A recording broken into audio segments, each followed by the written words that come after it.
بسم الله الرحمن الرحيم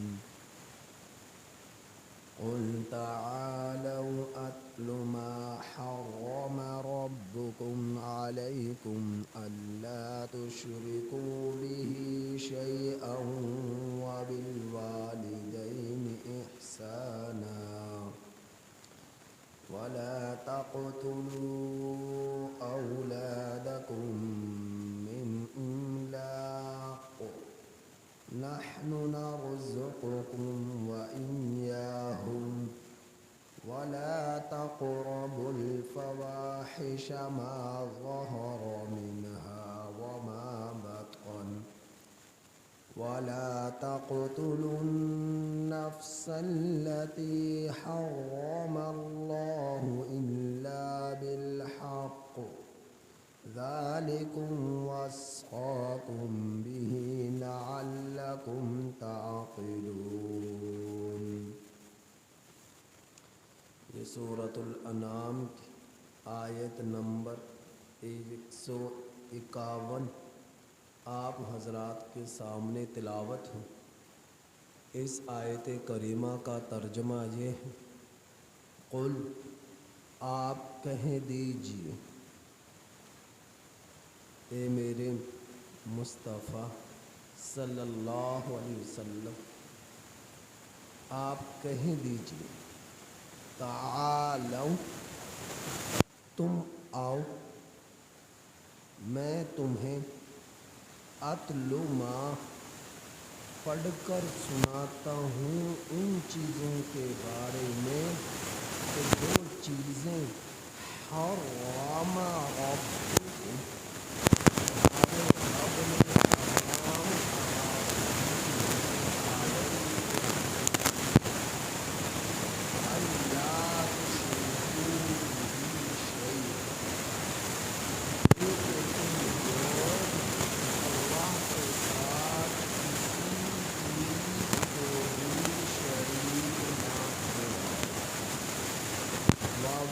والدین احسان اور والدین کے ساتھ حسن سلوک کرو، ولا تقتلوا اولادکم من املاق اور نہ تم لوگ قتل کرو اپنی اولادوں کو غربت کے خوف سے، نہ قتل کرو تم لوگ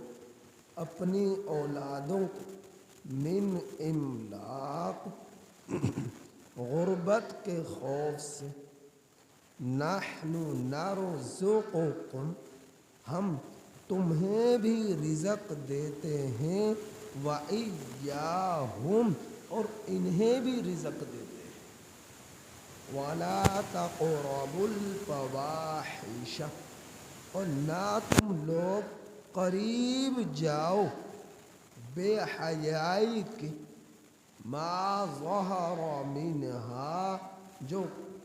کھلم کھلا ہو، وما بطن اور جو پوشیدہ طور پر ہو، تو تم لوگ کھلی بے حیائی اور پوشیدہ بے حیائی کے قریب بھی نہ جاؤ۔ ولا تقتلوا النفس التی اور نہ تم قتل کرو کسی نفس کو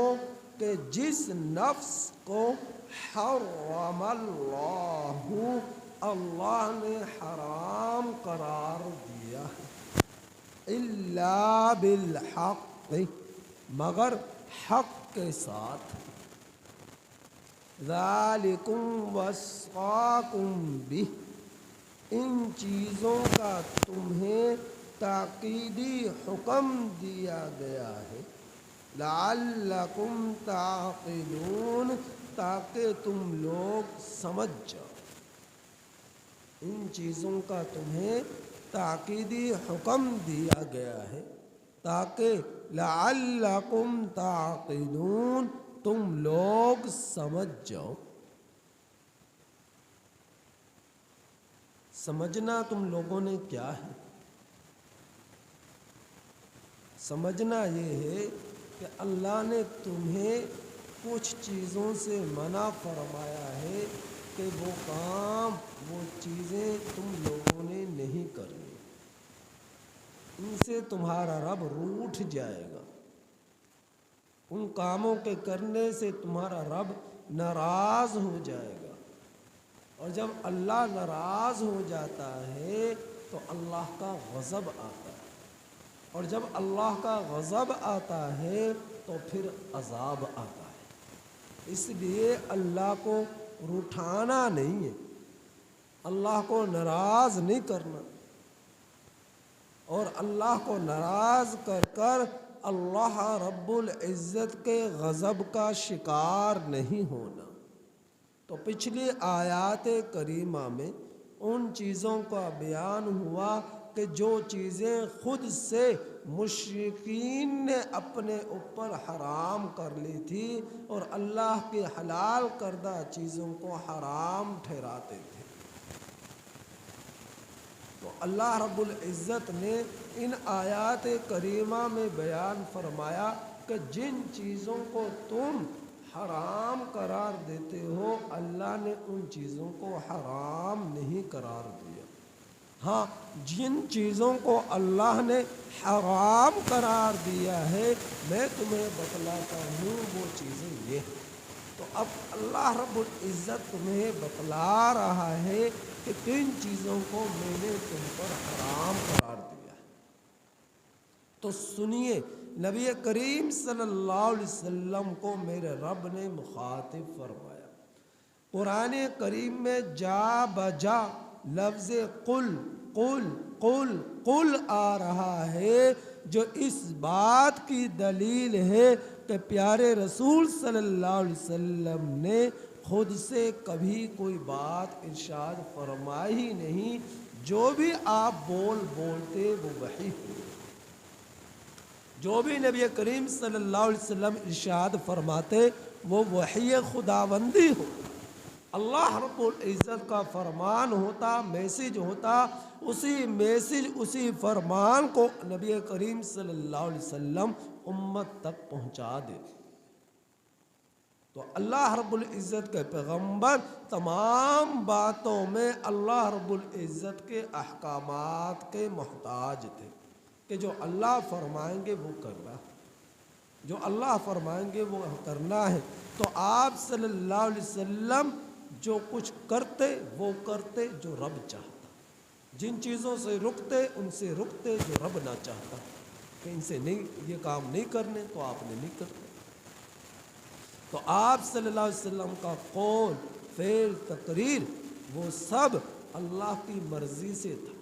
جو اللہ کی چاہت تھی آپ صلی اللہ علیہ وسلم نے ویسا اپنے آپ کو بنایا ہوا تھا، اور یہی پیغمبر اور نبی کی شان ہوتی ہے۔ تو نبی کریم صلی اللہ علیہ وسلم کو مخاطب کر کر فرمایا، اے میرے محبوب، اے میرے نبی صلی اللہ علیہ وسلم، کیا فرمایا؟ تعالو، ادھر آؤ اے مشرکوں، ادھر آؤ اے کافروں، ادھر آؤ اے نافرمانوں، ادھر آؤ اے اللہ کے احکام کی خلاف ورزی کرنے والوں، تعالو، تم آؤ تو صحیح، سنو تو صحیح، میں تمہیں بتلاتا ہوں کہ اللہ رب العزت نے ما حرم ربکم، تم پر کن چیزوں کو حرام قرار دیا ہے، تم آؤ تو صحیح۔ لیکن آئے گا وہی جسے طلب ہوگی، جسے آپ صلی اللہ علیہ وسلم پر جس کا ایمان ہوگا، دین سے محبت ہوگی، تو وہی آئے گا۔ تو آئے گا ہی نہیں، اسے کیسے پتہ چلے گا کہ رب نے کن چیزوں کو حرام قرار دیا؟ اسے نہیں پتہ چلے گا رب کے مرضیات کیا ہیں، رب کی نامرضیات کیا ہیں، یہ تو نہیں پتہ چلے گا۔ تو اللہ کا قرآن نبی صلی اللہ علیہ وسلم پر نزول وحی کے زمانے سے آج تک محفوظ ہے اور قیامت تک محفوظ رہے گا۔ اور انشاءاللہ العظیم اس قرآن کریم کے نہ معنی میں نہ الفاظ میں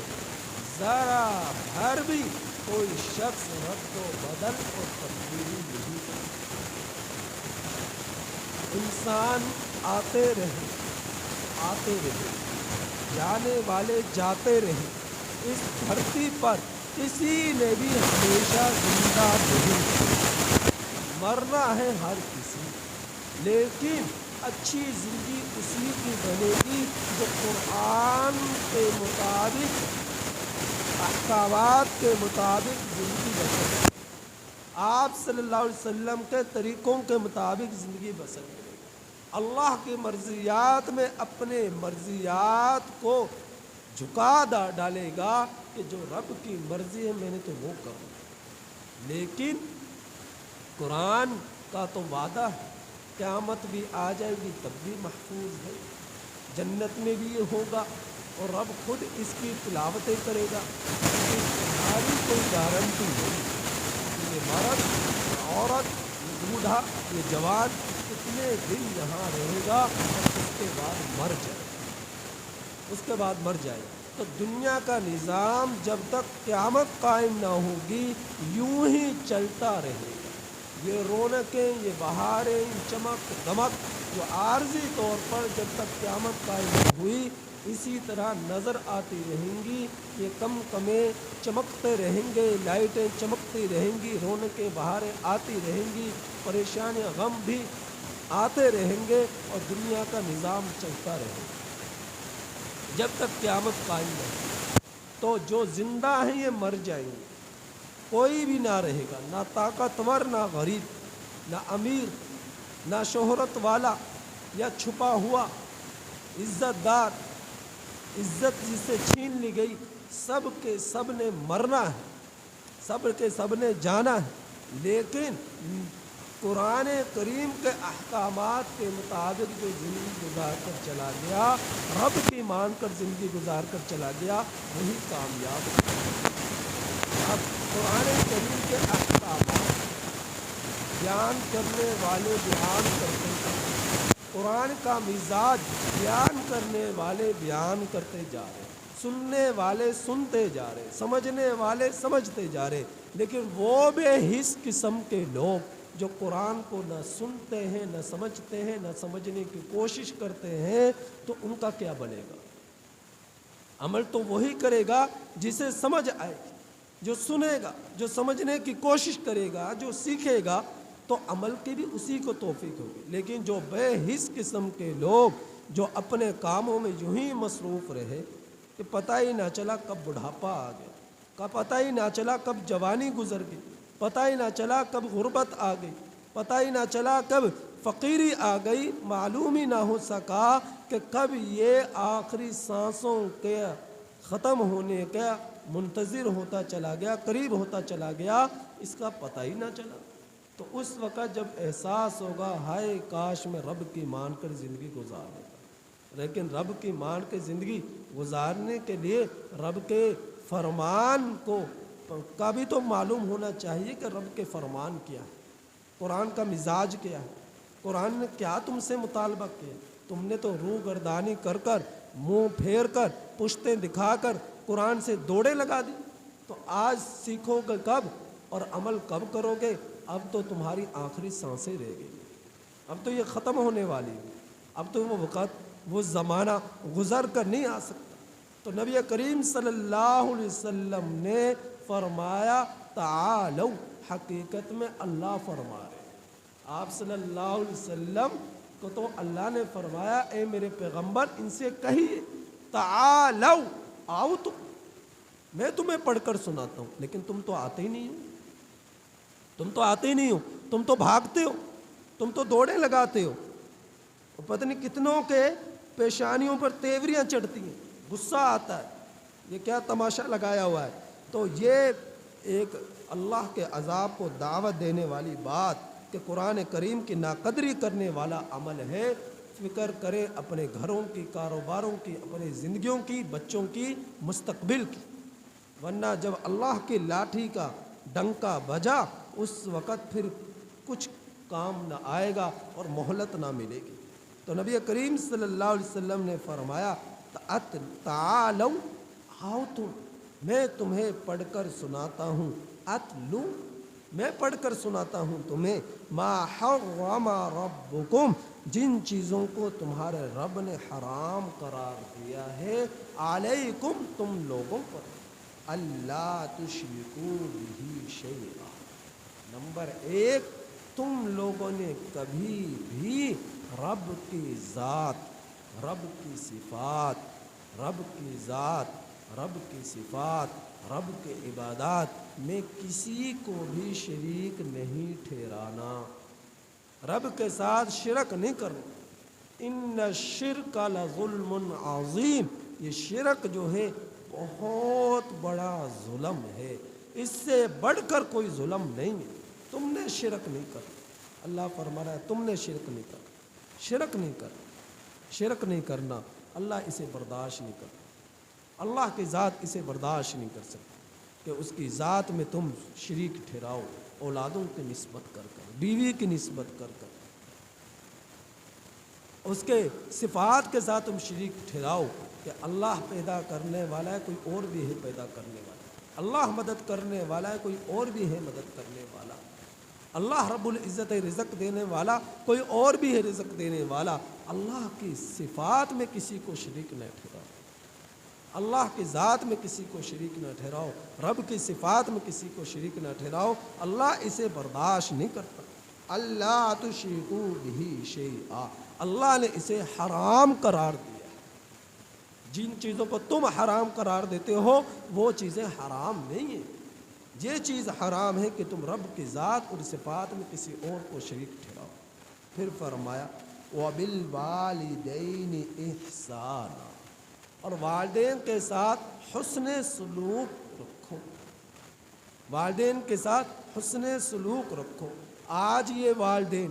آج یہ باپ، آج یہ ماں جو اپنے بیٹوں کو جنٹر مین بنانے کی کوشش میں لگے ہوئے ہیں، اگر ایک دن سکول نہ جائیں تو ان کے تھپڑوں کی برسات، لان تان کی برسات، اور اس کا کھانا پینا بند، گھر سے دھکے دے کر نکال دیا جاتا ہے۔ یہ والدین کی حس اس وقت کیوں نہیں بیدار ہوتی جس وقت ان کے یہ بچے مسجد کو آباد کرنے کے لیے نہیں آتے۔ بیٹا سو رہا ہے، سونے دو، پوری رات کاروبار بزنس کر کر آیا، جگائیں گے تو نیندیں خراب ہو جائیں گی۔ بیٹی سو رہی ہے تو سونے دو، صبح اٹھ کر جلدی سکول جانا ہے، اگر جلدی یہ اٹھ گئی تو اس کے سکول، اس کی نیندیں پوری نہیں ہوں گی، نیندیں پوری نہ ہوئی تو سکول میں پڑھائی کیسے کرے گی؟ سونے دو بیٹے کو، نمازیں جاری ہیں تو جانے دو، سونے دو بیٹے کو، کمائی کیسے کرے گا؟ سونے دو، ورنہ نیندیں اس کی خراب ہو جائیں گی۔ تو آج یہ والدین جو بچوں کی اتنی فکر کر رہے ہیں، دنیاوی تعلیم کے اعتبار سے، نمازوں کو ضائع کرنے کے اعتبار سے ان کے ذرا بھر بھی ضمیر بیدار نہیں ہوتا، کل کو یہی والدین جب ان کو جوتے ماریں گے، ان کے بیٹے اور بیٹیاں، اور ان کی ناقدری کریں گے، کیونکہ قدر تو انہوں نے سیکھی نہیں کہ والدین کا ادب کیا ہے، والدین کے احترام کیا ہے، والدین کے عظمتیں کیا ہیں، تو پھر آنکھیں بھی نکلیں گی، پھر زبان بھی دراز ہوگی، پھر گریبان کو بھی پکڑا جائے گا، جیسا کہ آئے روز نیوز میں آتا ہے فلاں ایک بیٹے نے باپ کو قتل کر دیا، ماں کو قتل کر دیا، بہن کو دھکے دے کر نکال دیا، بیوی کو ذلیل کر کر نکال دیا، اور بیوی کو طلاقوں کی برسات کر دی، اور زنا خور بن گیا، شراب پینے والا بن گیا، نشہ آور بن گیا۔ تو یہ چیزیں جو دن بدن معاشرے میں جنم لیتی جا رہی ہیں اور رواج پکڑتی جا رہی ہیں، عام ہوتی جا رہی ہیں، اس کا لازمی نتیجہ یہی نکلنا تھا، کیونکہ دین کی نہ فکر نہ والدین نے کی نہ ان بچوں نے کی۔ لیکن والدین کیسے بھی ہوں، رب یہی فرما رہا، ان کی عزت کرنا، ان کا احترام کرنا، گناہ کے کاموں میں ان کی بات نہیں ماننی، معصیت کے کاموں میں ان کی بات نہیں مانی، ہر جائز کام میں ان کی فرما برداری اختیار کرنا، ان کے سامنے تیوریاں نہ چڑھانا۔ تو کہیں پر فرمایا وَوَصَّيْنَا الْإِنسَانَ بِوَالِدَيْهِ إِحْسَانًا، کہیں پر فرمایا وَوَصَّيْنَا الْإِنسَانَ بِوَالِدَيْهِ حُسْنًا وَإِنْ جَاهَدَاكَ لِتُشْرِكَ بِي مَا لَيْسَ لَكَ بِهِ عِلْمٌ فَلَا تُطِعْهُمَا، جو شرک کے کاموں میں، گناہ کے کاموں میں تم سے وہ کہیں تو تم ان کی اطاعت نہ کرنا۔ اس کے علاوہ ہر جائز کام میں تم نے اپنے والدین کی فرما برداری اختیار کرنی۔ نبی کریم صلی اللہ علیہ وسلم نے فرمایا رضا ربی رضا الوالدی وسخط ربی وسخط الوالدی، رب کی رضا مندی والدین کی رضا مندی میں، رب کی ناراضگی والدین کی ناراضگی میں ہے۔ لہٰذا رب کو راضی کرنا چاہتے ہو تو والدین کو راضی کرو۔ رب کو والدین ناراض ہو گئے تو تمہارا رب ناراض ہو جائے۔ والدین کی اتباع کرو، پیروی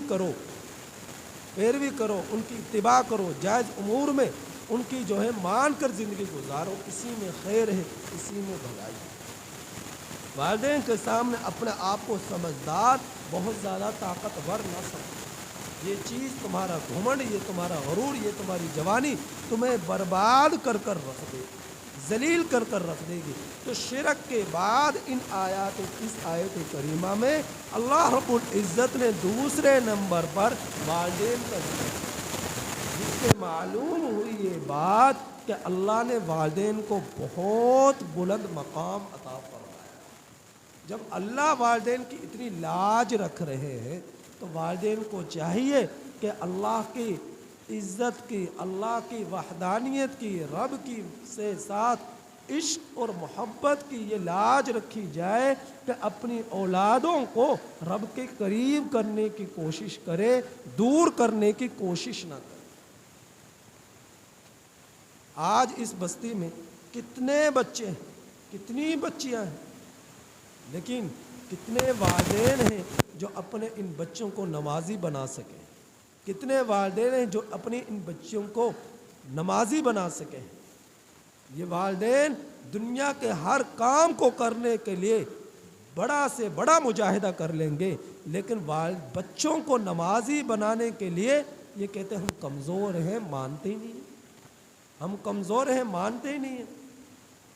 کھانا کھلانے کے لیے تو طاقتور ہیں، انہیں کما کر لانے کر دینے کے لیے تو طاقتور ہیں، لیکن نمازی بنانے کے لیے طاقتور نہیں ہے۔ وہاں پر آ کر بے بسی ہے، وہاں پر آ کے کمزوری ہے، وہاں آ کر طاقت کیوں نہیں دکھاتے، وہاں آ کر زور کیوں نہیں دکھاتے؟ پیارے رسول صلی اللہ علیہ وسلم کا فرمان ہے 7 سال کا بچہ ہو جائے تو نماز کی ترغیب دینا شروع کرو، مشقت اسے زبردستی اس کے ساتھ نہ کرو، ترغیب دینا شروع کرو۔ جب تم ہر نماز کے موقع پر ان بچوں سے کہو گے بیٹا نماز پڑھ لی، بیٹی نماز پڑھ لی، بس آپ نے یہ کہنا شروع کرنا ہے، یہاں تک کہ مزید وہ 3 برس کا اور ہو جائے گا تو 10 سال کا ہو گیا، تو 3 سال جب تمہیں کہتے کہتے گزر گئے بیٹا نماز پڑھ لی، بیٹی نماز پڑھ لی، بچوں نماز پڑھ لو، نماز کا ٹائم ہو گیا، یہ کہتے ہوئے تمہیں 3 برس گزر گئے، تو 10 سال کا ان 3 برسوں میں اس نے کچھ نمازیں پڑھی کچھ نہ پڑھی، تو اس طرح ڈگمگاتے لڑکھڑاتے ہوئے پڑھتے نہ پڑھتے ہوئے یہاں تک کہ وہ 10 سال کا ہو جائے گا تو پورا کا پورا نمازی بن جائے گا، پورا کا پورا نمازی بن جائے گا۔ جب والدین بچوں سے کہیں گے ہی نہیں کہ بیٹا نماز پڑھ لی، بیٹی نماز پڑھ لی، کیوں نہیں پڑھی، یہ پوچھنا نہیں شروع کریں گے، کہنا نہیں شروع کریں گے، تو یہ بچے نمازی نہیں بنیں گے، بچے نمازی نہیں بنیں گے۔ پھر یہ جب بالغ ہو جائیں گے اس وقت پھر کہو گے تو بچپن سے تو ترغیب دی نہیں، خیال کیا نہیں، احساس ہوا نہیں، تو اب جب زور چلاؤ گے تو پھر کچھ بھی وہ قدم اٹھا سکتے ہیں۔ تو بچوں کے بچپن سے ہی 7 سال کی عمر سے ہی انہیں نماز کی ترغیب دینا شروع کرو، یہاں تک کہ 10 سال کے ہو جائیں۔ پیارے رسول صلی اللہ علیہ وسلم نے پھر فرمایا 10 سال کے ہو جائیں تو پھر انہیں مارنا بھی پڑے تو ان کی پٹائی کرو، مارو، کہ نماز کیوں نہیں پڑھی، نماز کیوں نہیں پڑھی، تو اسے مار کر نماز پڑھاؤ۔ اگر تمہاری مان کر نماز نہیں پڑھتا، مان کر نماز نہیں پڑھتا تو مار کر نماز پڑھاؤ، یہاں تک کہ وہ نمازی بن جائے۔ لیکن جو والدین خود ہی نماز نہیں پڑھتے وہ بچوں کو کیا نمازی بنائیں گے؟ یہ بستی ماشاءاللہ کتنے نوجوانوں سے بھری ہوئی ہے، لیکن ہر نوجوان کے دل میں یہ تو ہے صبح اٹھتے ہی دکان کھولنی ہے۔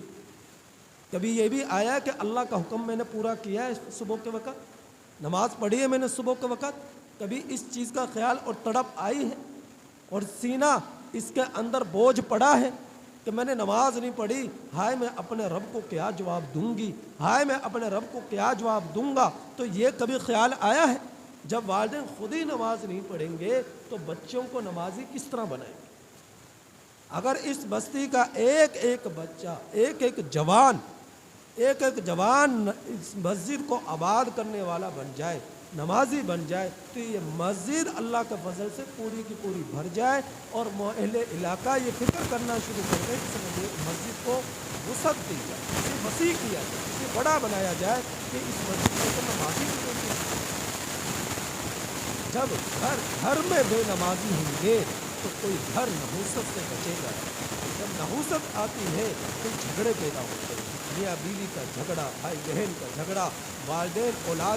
اولاد والدین کی نافرمان، کاروباروں سے برکتیں اٹھ گئی، نقصانات آنا شروع ہو گئے اور پریشانیاں اور غم ہیں، چہرے مرجھائے ہوئے ہیں، مسکراہٹیں ختم ہو گئی، جس پر نظر پڑ رہی یوں لگتا ہے کہ اس کو کھائے گا۔ تو اس قدر کیفیت بن جانا یہ اس بات کی نشانی ہے کہ ہم لوگوں نے اپنے رب کو ناراض کر دیا، ہم لوگ دین سے دور ہو گئے، ہم لوگ اپنے رب سے دور ہو گئے ہیں، جس کی وجہ سے ہمارے رب نے ہمیں سب کچھ دیا لیکن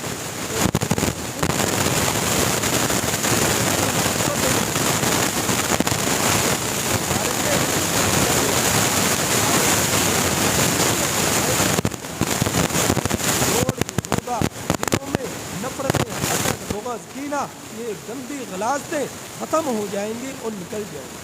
تو دل کو صاف پاکیزہ بنانا چاہتے ہو تو رب کی چاہت کے مطابق زندگی گزارنا پڑے گی۔ کتنے ہی کروڑ پتی کھرب پتی کیوں نہ بن جاؤ، اس وقت تک ہم لوگوں کے دلوں میں سکون نہیں آ سکتا جب تک کہ ہم اپنے رب کو راضی کرنے کی کوشش میں نہ لگے۔ اس وقت تک اللہ رب العزت جب تک راضی نہ ہوا تو ہمیں سکون دے۔ اللہ رب العزت نے قرآن میں